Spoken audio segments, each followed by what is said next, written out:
Yes, and we are live.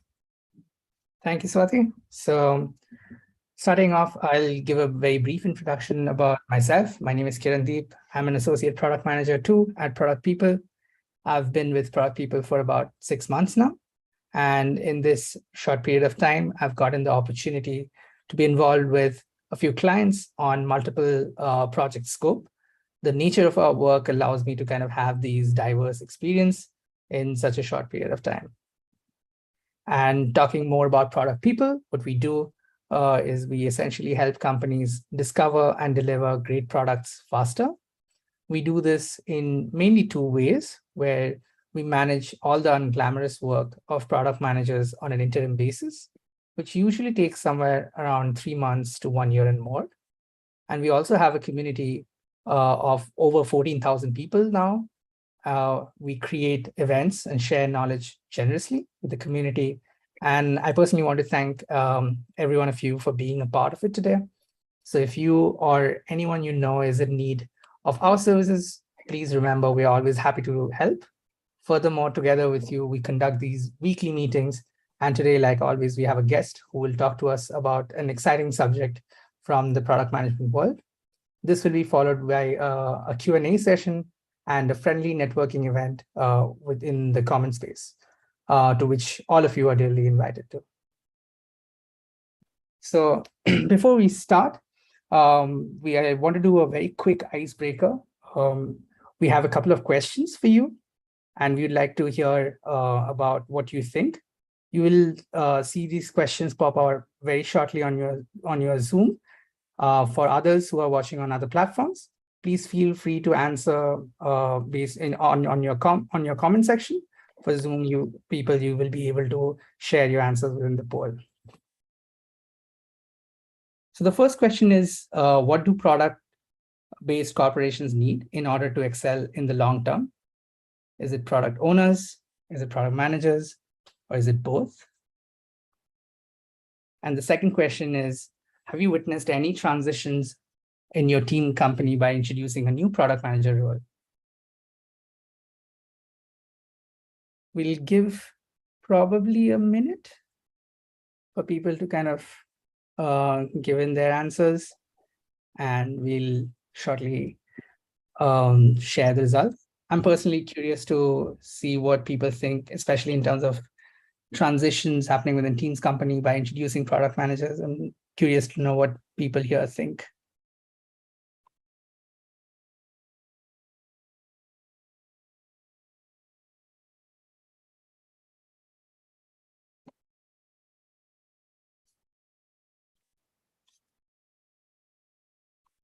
Let's see if we have a good enough response. Swati, you can share the response probably.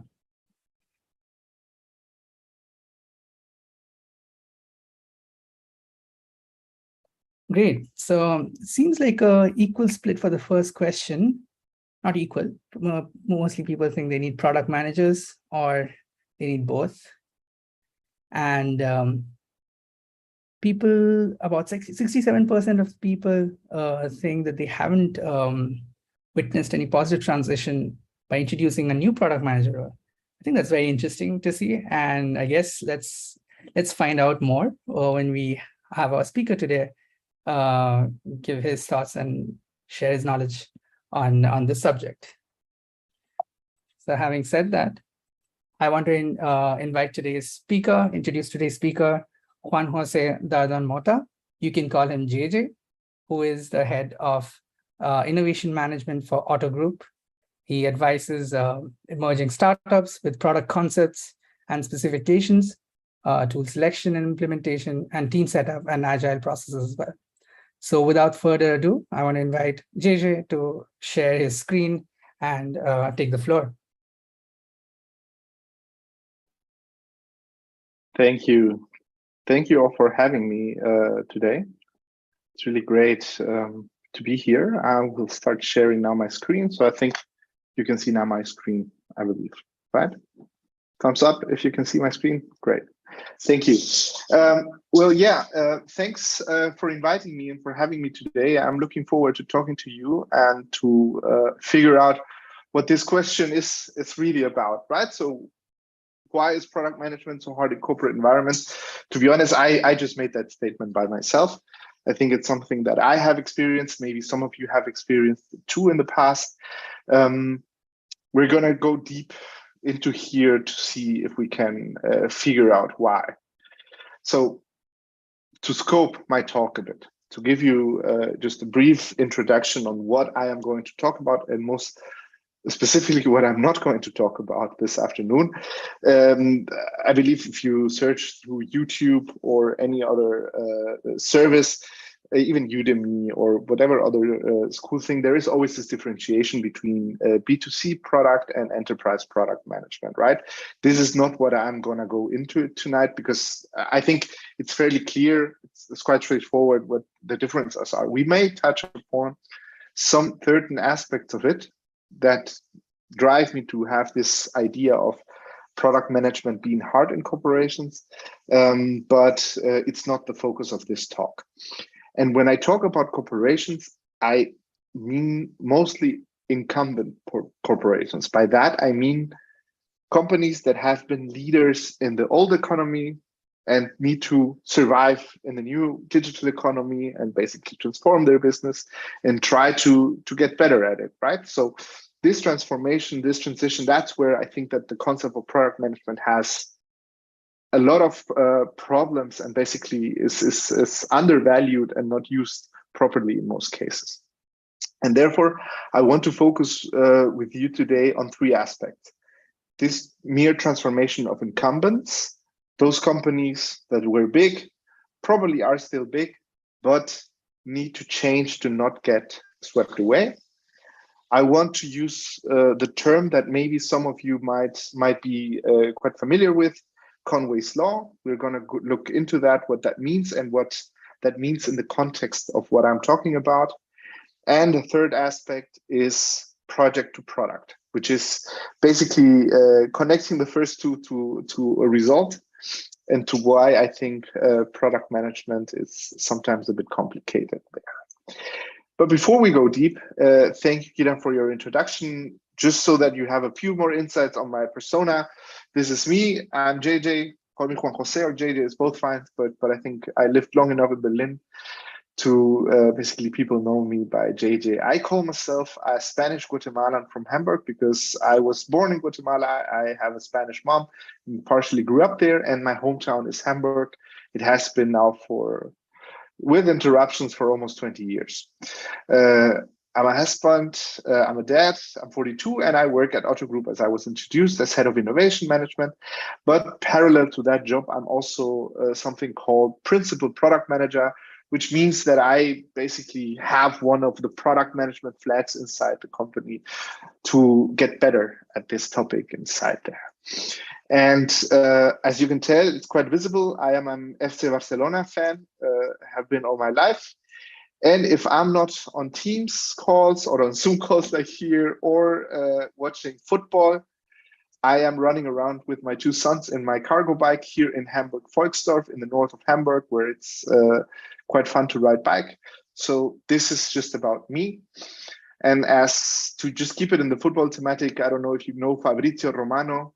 That's an Italian journalist that always starts his topics with "here we go," and that's what we're going to do. So let's go to the first point, transformation of incumbents. This is basically the focus of my talk today, to talk about how I perceived it from an Otto Group perspective. Since we have a very diverse audience, I might give you a bit of insights on what the Otto Group actually is here in Germany, what they mean, and why this topic affects them so much. So Otto Group is the holding structure over a lot of companies. One of those is Otto, otto.de, the online shop, which is the second biggest online shop in Germany.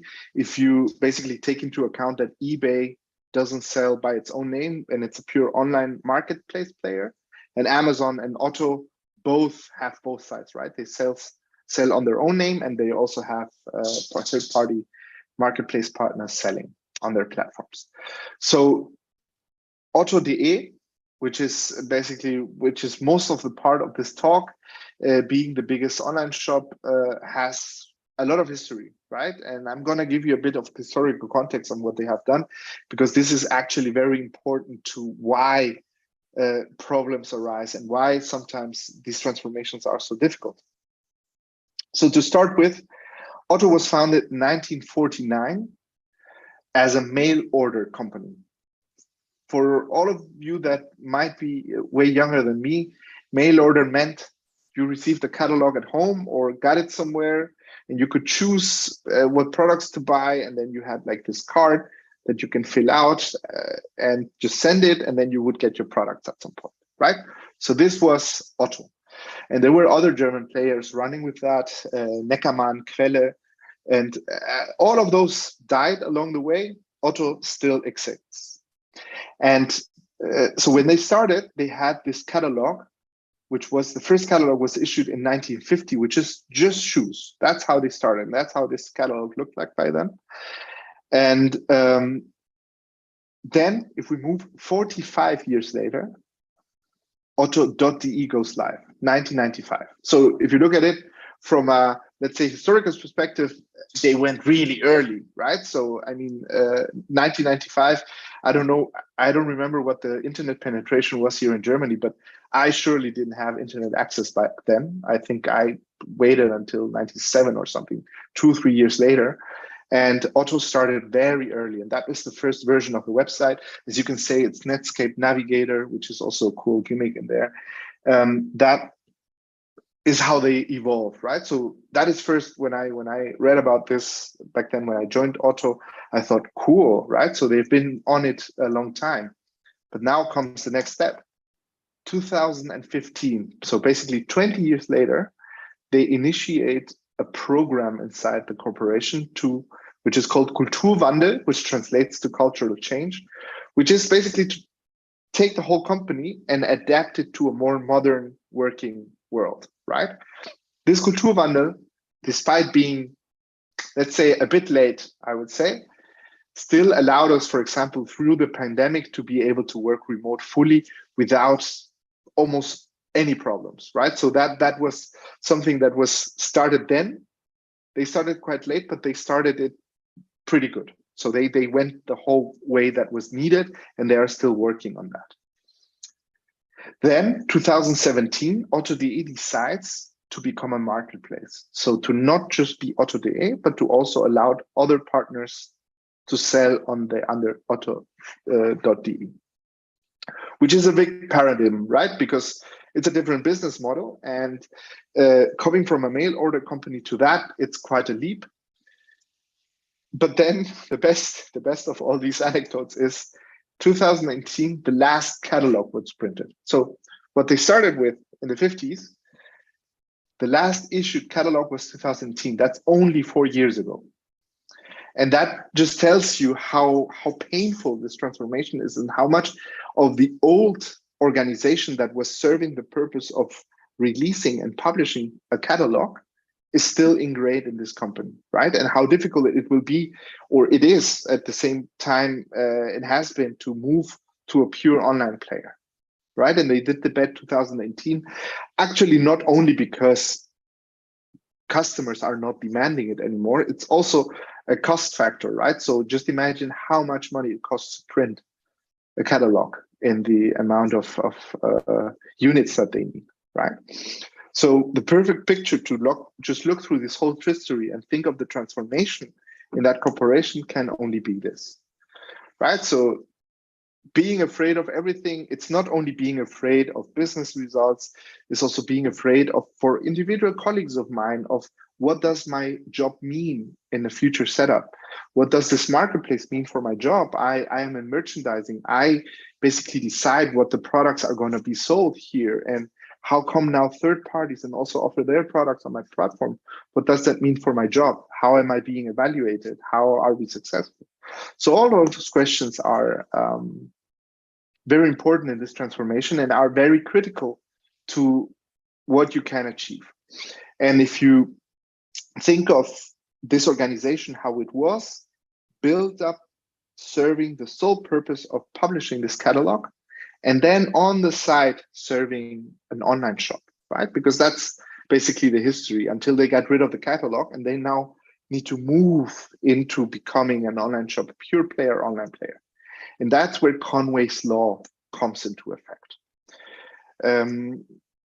If you haven't heard about it, here is Conway's law. Very precise, very concise. I think it's very self-explanatory.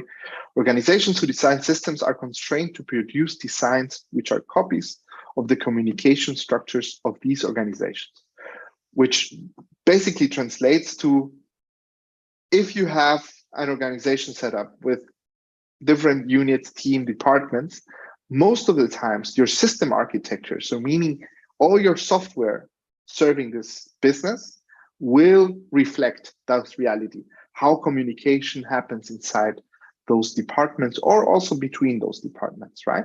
That is an immediate reflection. And that's why a lot of times these old school incumbents, company organizations, are not suitable for new world needs, right? And I'm going to go deeper into this. So if you look at this, this is the classical organization setup that you would find in most, let's say, retail businesses. I'm going to exclude brick and mortar from this idea just to simplify it, right? It's very, very simplified, but I think it serves a purpose. So you have something like categories of purchasing. So meaning the people that decide what is going to be sold on this online shop, the people that market it to the end consumer, the people that support end consumer with inquiries, with anything, the people that are able to bring goods that are being sold on the shop to the warehouses, and then from the warehouses to the end consumer that orders it, and once it gets delivered, to get it delivered home. Finance, legal, HR, but you also have IT, right? And IT in this context basically takes care of all the software that is needed to operate this business, right? So that is, let's say, a more classical view to looking at it. So IT has a support role or is a technological enabler for each one of those silos. This is not solely something that happens in corporations, right? So I've worked in my share of startups where basically by growing up, you start specializing and start building up departments, and then you have people having requests for software to be able to do their job better. And then that also starts existing there, right? Where there are built silos inside that is technology that might serve the purpose in itself, but is not necessarily reflecting an overall architecture that could drive value. And that is the main point in this exercise, to assess if organizations basically limit the way technology can deliver value to a consumer at the end. And just to clarify here, whenever I try to use more the word end consumer, because especially in the enterprise area, you have different type of customers that you serve, right? Your internal customers, it could be users, it could be payers or decision makers. So it's a whole matrix of users that you can target with your product. So when I talk about end consumers, I am actually talking about the B2C consumers that buy goods on a website and get them delivered. So this is basically where you expect software to basically not be as efficient, because all of these silos, if people are not talking to each other, purchasing has actually no need to be talking to marketing constantly, right? So there is not necessarily an aligned vision for them. Everyone has surely departmental KPIs to deliver upon they get benefits or rewards, right? So in most cases, this is not an aggregated setup. And one anecdote, one company I used to work, it was a startup, well, almost grown up, let's say, with a lot of self-developed software stack for things that you could really just buy outside. However, that was a decision that was made early on. And there were so many features and certain tools that the product teams, we decided to start just commenting out features on the front end. So if somebody had requested something and we realized that's not being used at all, we just basically made it disappear out of the front end and waited until somebody complained and said, hey, where is this? I need this. And if nobody said anything, then we just took it out. And that was a way of, let's say, some kind of soft background refactoring that we did over time. Not as efficient as you would actually do it properly, but at least it reflects what I'm saying, right? So if you have your needs on your own job, you're not necessarily thinking of the whole value chain. And for product management, that is quite evidently that sometimes your positioning is not as cool as it could be. And most definitely, it cannot bring as much strength and power of what product means to the organization.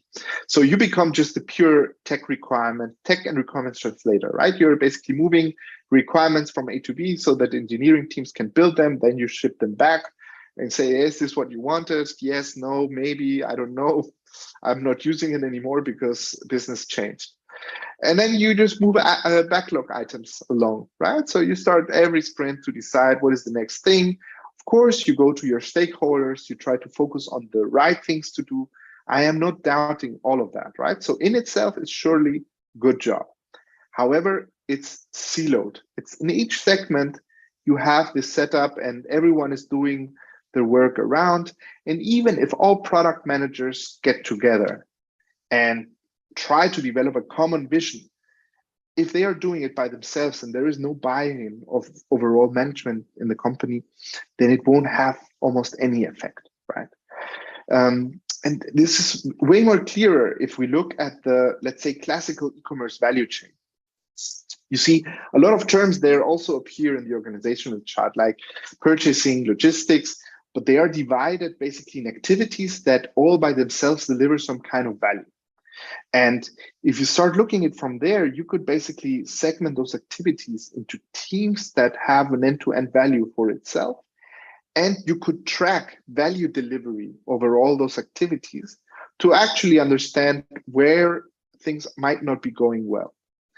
In the world that we live in, there is a reality that although we all would want to have everything digital and automated, if I can tell you, there are supply chain processes where I work at where they are still sending fax to each other because it's such old school companies that have relationships for 50 years with them, right? And it works to some extent, but you will never actually be able to know everything in real time, to make decisions in real time, to adjust in real time, which is needed today.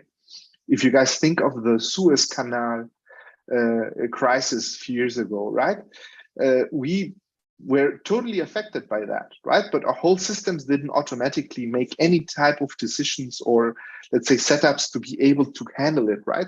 All my colleagues that work in the supply chain basically had to invest the time and the work in Excel and do that manually by themselves, which worked out for us at the end of the day, but it's not necessary to think of it.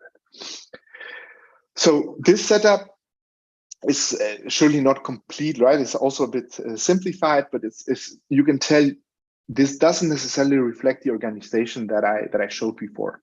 And the question that I pose always in this sense is, how can a siloed organization be able to deliver value to end consumer? And this applies to any type of organization, right? It's not just limited to corporates. It's also in startups, you can have exactly the same setup when you start growing, right? And these silos have a very big effect on how change is driven through the organizations, right? Because silos tend to be bottlenecks. If you think of software that is built independently from each other, you don't necessarily have, let's say, a common standard on how to have APIs. You don't have a common standard for software stack. You don't have a necessarily alignment with that. It's very complicated to do that because you're always serving a business purpose. And if the business purpose on top is not aligned, then it gets difficult to comply with that, right? So every team does what they want at the end of the day. So things get bigger and bigger, and then you have huge projects, which is basically my next viewpoint from project to product. You have huge projects where you try to solve this problem and you try to invest a lot of money and a lot of people and plans to basically 3 years to say, now we are going to change the whole software stack and we are going to be super cool. But in 3 years' time, basically your software is also already old, right? And especially if you try to get rid of legacy systems, which is, if you remember the historical context that I show you, if you try to get rid of historical legacy software that was built 25 years ago, and by no means is able to be maintained today, because highly likely that the people that coded there that are not there anymore, and nobody has a clue what this thing does. That's highly likely to happen. But you have to shift while operating a business, and that also hurts a lot, right? So that's where you tend to do projects where you try to avoid big bangs, you try to avoid downtimes, you want to still be able to grow at the same time invest. So it gets very difficult, and this project mentality is also deeply ingrained into those organizations. Because also moving back to the catalog, which is my preferred example, if you think of how to produce a catalog that is a classical project, right? You have a starting point, you know, okay, it's going to be the winter catalog, so let's focus only on winter fashion. So you get all your stuff ready, research, decide which products, get the pictures, get the prices, get everything, and you let it print, and on day X, it's been printed and published, and then it's on, right? So it's a classical project, and there is no need to do this in some agile fashion, because you cannot print it again and again and again. However, this doesn't necessarily translate to our digital life and online life in that sense, because basically by the moment you're done with the project, Amazon has a complete new business model and it's going to crush you or somebody else. So there it's basically I love this Dilbert thing, because it's like at the end of the day it's just about delivering the project, right? It's not necessarily an increment in business value. It's just about finishing the project in most cases. And there is a book that I can only recommend. Maybe some of you know already about this book for sure, Project to Product from Mick Kirsten. This book is great because it has a lot of examples from Mick Kirsten's own experience while working for big corporations as a freelancer and trying to help them to basically develop DevOps and product mentality, right? So it's rather coming from that side. However, here he talks about all these experiences and having reached 3 epiphanies about why technology loses impact over time in corporations, right? So the things that you can actually move with technology over time, the impact decreases. And he says basically productivity declines and waste increases, software scales due to disconnect between the architecture and the value stream. And that is basically what I wanted to basically display with my previous slide, right? So if you have a siloed architecture and you have a very straight up forward value stream that you need to monitor and validate, then it gets very difficult if you have this breaking points in between. This disconnection also enables bottlenecks, right? So bottlenecks are the classical thing, because you have at some point there is some legacy tool somewhere that basically every fancy thing that you want to do is not possible because of that. And in his book, he tells about the story how Nokia bought Symbian operating system and still didn't manage to compete against iOS, or that what we know now is iOS, so against the iPhone, because Symbian OS was not made for marketplace. So it was not made as an app marketplace, right?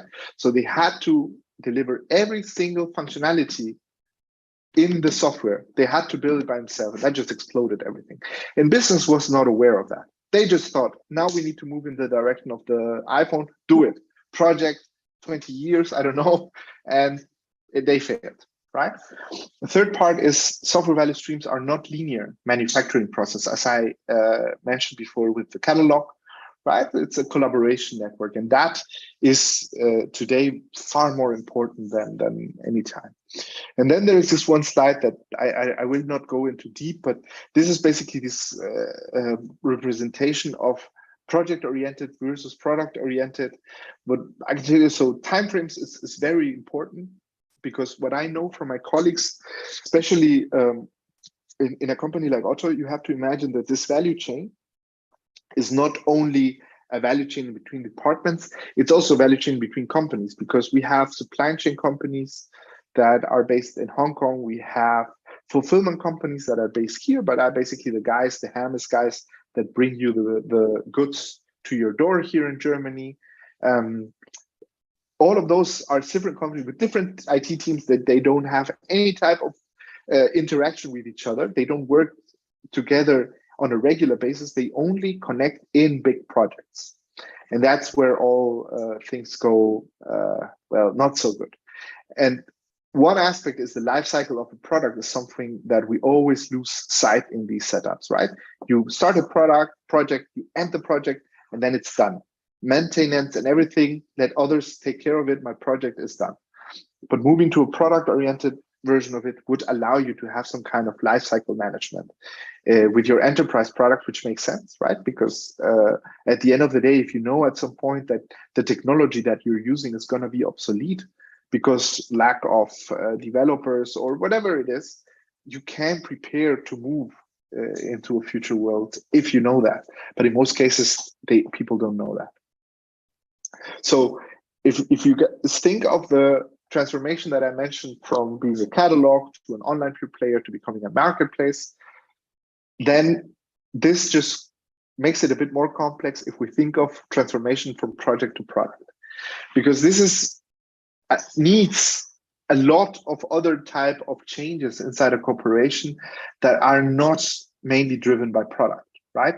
And product can only have its effect on basically its own universe. It moves around on features, on things that get better, right? So if you have something cool like an app that is completely isolated from the rest, then you can do a lot of things there, a lot of good things, and test out and learn a lot, but it's isolated there, right? And if you don't have that much traction on an app, then it might not affect your main website or your main channels to acquire users. The same way if you're working on supply chain software, it's just a lot of effort to digitalize this, right? So I am now even running a project, which is called Digital Supply Chain Management, which is just about how we can go about developing digital twins of our own supply chain, because digital twins would at least allow us to measure value and to check out bottlenecks in between. So we're coming to an end of my talk today. So those are the reasons that I see that why product management is hard in corporate environments, right? So it's a very personal opinion on my experience, but I want to give you some takeaways that you might be interested in. So first, effective product management demands some level of reorganization across departments in there. So these old silos are just not working anymore because product and tech are just like a service provider around delivering software, and there's no this interdisciplinary thinking of how we can deliver value to our customers and how are things connected to each other. And product managers by themselves cannot have all knowledge, right? They need their functional managers to basically know what is needed and also reflect on what is needed for the end consumer in that sense. It needs to happen from the top. That is a very important thing because that is in most cases what is at the last of the funnel, right? So in a lot of corporations, a lot of change happens bottom up, and that's why it keeps on failing. And if management has no buy-in in there and it's not supporting it, then it's gonna get hard to basically change this project to product transition. And introducing product management mindset in non-tech teams is also essential. And this goes to basically this transition question that we had in the beginning, right? So if you think of it, something that I really love to see on my LinkedIn is whenever I had former colleagues that I know that were stakeholders of mine in different companies, and they see them moving into product management is always a good sign because it makes me clear that they know what their job used to be as a functional manager and what product could help them, and they want to combine both, which is great. And don't think of tech as some external service provider. So also tech should position themselves like that, and that's why also IT needs a seat on the table. So there is no business outside IT, but also if these tech companies or these incumbents want to be perceived as tech companies, they need to be IT needs to see it at the business table. And that's my talk today. So thank you very much for listening to all what I have to say. And I'm just going to close it up with 4 book recommendations. So I mentioned already Project to Product.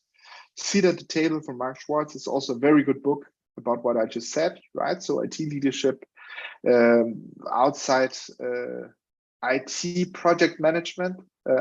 Sooner, Safer, Happier is also really, really good book by Jonathan Smart that I can also recommend, because it has a whole chapter about why top management has to be invested in such a transformation.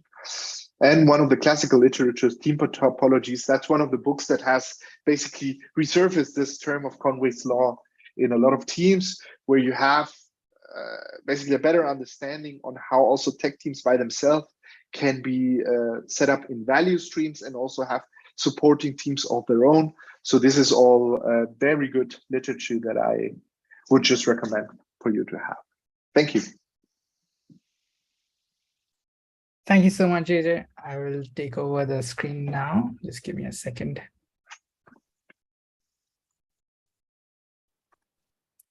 Yeah. Thanks for sharing your wonderful insights, JJ. I think it was really interesting to kind of see from the perspective of an incumbent organization going through, let's say, digital transformation and the kind of challenge.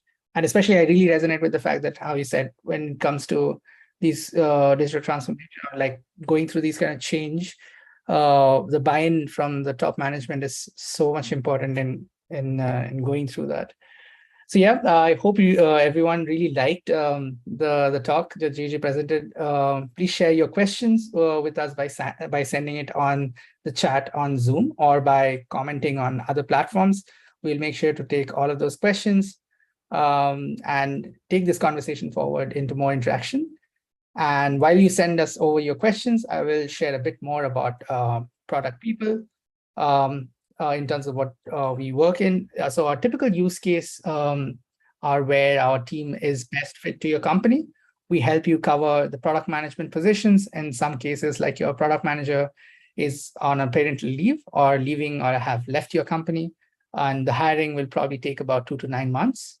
We also do product coaching and consultancy, and we can also help you with discovery sessions for your next impactful product you'd like to launch. We have done this successfully at many clients such as Zalando, Scout24, Freeletics. So if you or anyone you know are in need of our services, please remember we are always happy to help. So these are some of the B2C clients that we have worked with in the past, and these are some of the B2B clients we have worked in the past, and some of the positive feedback that we have received from our clients who we have engaged. Having said that, just a very brief product people statistics. Currently, we have 71% client retention, where we have worked with clients that have renewed their initial engagement or have expanded our services to other business units within their organization. We are currently 40 product leaders and product managers, completely in-house to deliver high-quality experience services to our clients. And we have 56% women in the team, with 66% in leadership roles within product people. So this is what our team looks like. As you can see, we come from diverse backgrounds, and our team is fully distributed in different parts of the world. And you see, if you want to join us, we have a place for you. We are currently looking for product managers and senior product manager. You can apply through the link on the screen, and I think this will be shared on the chat as well. So yeah, feel free to pass it on to your friends or colleagues, or if you are interested to apply, absolutely go for it. So now is the time that we go through the Q&A, the most interesting part. I hope you've got the time to kind of reflect on the session and also have some questions. So we'll start taking some of the questions that we have already received on some of the platforms. But in the meantime, also think of the questions you want to ask JJ, and we'll take it from all the platforms. So let's see. The first question is from Ali. Having worked in corporate structure myself as a PM, no matter how agile or digitally enabled we want it to be, processes and structure made it hard to move quickly. Do you think there's something that can change that, or is it always going to be a rock bottom? It's very difficult to assess without knowing details of the business model and such. But what I can tell you is, for example, if I reflect on my employer, all these processes and structures and very, let's say, complex decision making. So if you would see the whole process on Otto to actually quarterly iterate on what is going to be built, what the delivery reliance afterwards is really shocking. If you come from a startup world where we could measure ourselves every week and be happy or not happy about it.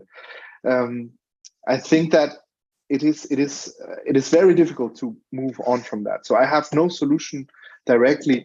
What I know that would help my company, and it's something very difficult, and I think I would never find an open door for that, unfortunately, but it would actually to be building parallel worlds at the same time, right? And that would actually mean to allow yourself that you're going to start something from scratch instead of trying to build up and transform and basically all of those things that you try to replicate the past into the future. Because all these processes and structure what just mean is that people on functional roles making this decision about how these processes would be almost never question if the processes are still up to date to what is needed today, right? So they just take the old processes, the old requirements from the old software and put it onto the new software and just keep it going. And I think that if we would able to make a cut there and whatever is being built new to change processes and structure and to question them would always help step by step into getting further into it. Yeah. Thank you for that. We'll move on to the next question. This is from Sudesh. Our company, although relatively new, are trying to move from project to product without real thought going into coaching towards an agile mindset. Everything has been layered without doing the groundwork. Okay, that's not a question, but more like what he has been experiencing. Okay. Yeah. But just a short comment on that. I mean, at the end of the day, just like everything, you have to define the real purpose of doing so, right? And by defining the real purpose of doing so, you might be starting laying groundwork, basically developing this mindset. If it's agile, whatever is needed, right? So I wouldn't stick like a dogma to those terms. Of course, agile is great. For some, Scrum might work, for some Kanban might work, or something else. I am not hesitant into letting teams decide by themselves what works best. But purpose is basically, in that sense, the real thing, right? And just because it's a fancy thing to do, it's very questionable. If you know that it solves problems that you had in the past, then that would surely help. So. Yeah. The next question is in the slide, project versus product oriented. Both of these happen in companies. How can a company know which is more suitable for them, being project oriented or product oriented? If it's a digital company, I think it's very straightforward that highly likely product oriented is there. So let me rephrase it. Projects are good for things that are material or where production costs are so high that iteration is very difficult, right? So let's build up a warehouse. I think a warehouse and iterations would not work because that I think is pretty straightforward. If we think of fashion, let's launch a new product fashion line and you have tests before you try to find the right spot. That could be more product oriented and surely is if you look at that classical area. So they really focus on product, to be honest. But generally digital products should be product oriented because you need to focus on the value that you're delivering to whoever is paying for you, whoever is paying the bills, and then everything else should work in that direction. And it doesn't mean that both cannot coexist, right? So even the first version of a product could be a project. But you need to allow yourself that this project is basically also moving into some kind of product setup where there is a life cycle and there is a maintenance and you try to foresee how is this going to develop into the future so that you can set the ground for that and not just close the project, because that's basically what kills everything. Yeah. And just on that line, there's one more question. How to provide the change from, like, this question is from Carol, is how to provide the change from project to product? If you have any tips and trick. So if I understand it correctly, but to provide is basically to move into that or to persuade somebody to do so, right? So I think, I mean, the best tool that I use is always the transparency about costs, right? And project is cost oriented. So at some point the money is over, and if you're not done, then you need to start a new project or refinance to some extent, right? Generally, if you go to product oriented, that doesn't necessarily happen because you scope it tied to a business value. And if you start seeing that the business promise is basically achieved, then you can say, okay, it's getting money in, so we can continue to move on to this, right? And if you try to adapt this logic to whatever it is that you're doing, to actually see that there is business value there lying on the floor, that you're not getting it because you're losing time in having these super long projects, that generally helps. I can tell you from my perspective is, in smaller scopes, I surely can manage to convince people. But when it comes to bigger projects, we have a whole transformation project for logistics, where software that's is also complicated there. It's almost impossible for me to move a dent in there because those processes have been decided years ago and they're planned for, I think, until 2025. And there is no moving it around, right? You already invested millions. So it's very difficult to find the drop-off point on when you would shift to that. But if you start something new and something smaller, it's all about experimenting and learning and showing the effect that it has, that it's positive. Yeah, thanks for that insight. The next question is on, especially on incumbent organizations when trying to go through transformation. Some, especially like digital transformation, sometimes their main bottleneck becomes their own legacy systems. So yeah.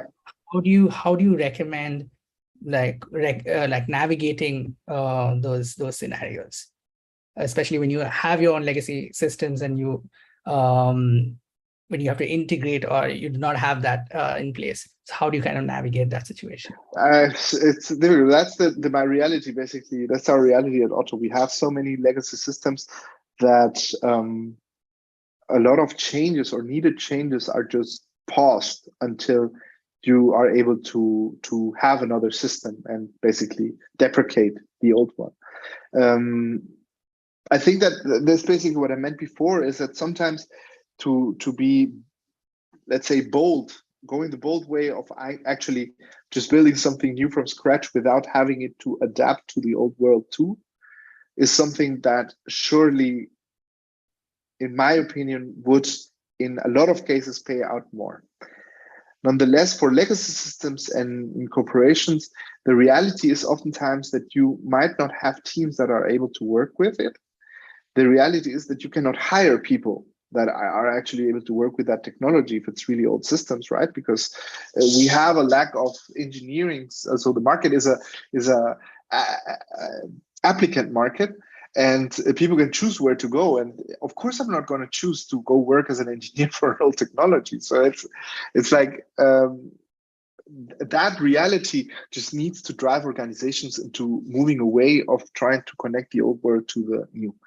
And that means downtime. That means also business opportunity loss, right? And that is what's very difficult to comprehend. But in the long run, I think that the investment is always worthwhile to move so. And also there, whenever you're trying to replace legacy systems, I think it's really worthwhile to again look at the fact if you can buy it. Because what is it? One reality that I also, from an enterprise perspective, a lot of times you have vendors out there that have more than one customer, and they are basically building products that serve, let's say, at least to some level, some kind of best practice for that area or that business they are supporting. And when it comes to all of these processes, they have thought about it. They have insights from people, from industry. At least the hope is there that it is like that. And that might help you to basically have this like step in between into moving a new system that you built by yourself again, that could be an investment well done. Or you keep those and just focus on your main business, right? Because there are things that you probably don't need to solve to operate your business properly. If basically your USP is how you market the product and not necessarily how you source them, for example. Yeah, thanks for that wonderful insight. And we have one last question from Natalia. Thanks for the great talk. My question is, all this requires quite a bit of buy-in from other people. My experience is that it happens very rarely, that people even listen to ideas carefully, much less change their actions. Is there any advice on how to get the ball rolling in terms of persuasion? Or if I had that formula, then I would be rich. But no, I think so.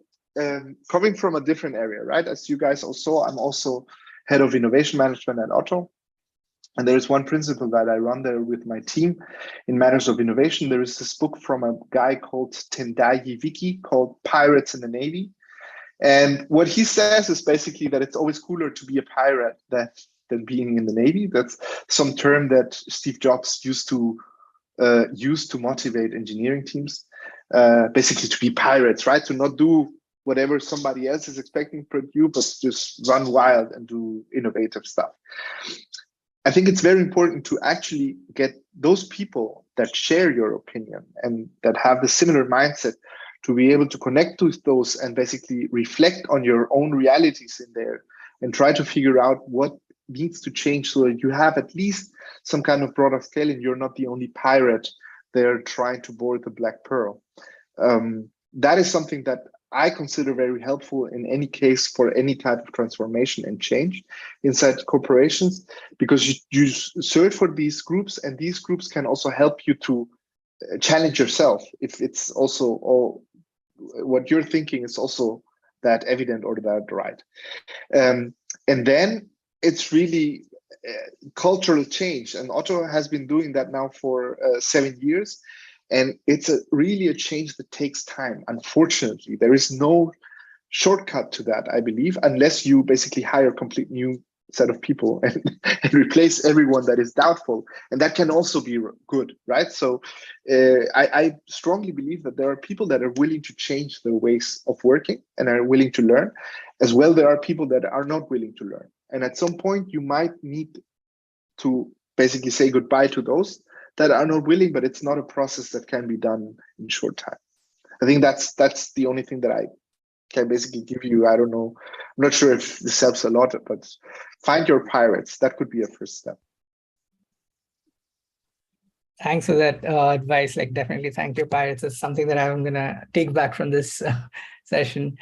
If we have no further questions, I guess this brings us to the end of our wonderful chat / presentation with JJ. And I want to thank JJ as well for sharing your insights with us. Feel free to connect with JJ on LinkedIn. You will find his LinkedIn on the event description. And thank you also everyone from YouTube, Facebook, and LinkedIn for joining us. If you have any questions or comments, feel free to reach out to us through these different channels. Until next time, take care, everyone. Bye-bye. Thank you. Thank you much for everyone. Thank you, Swati. Thank you, Kiran, for having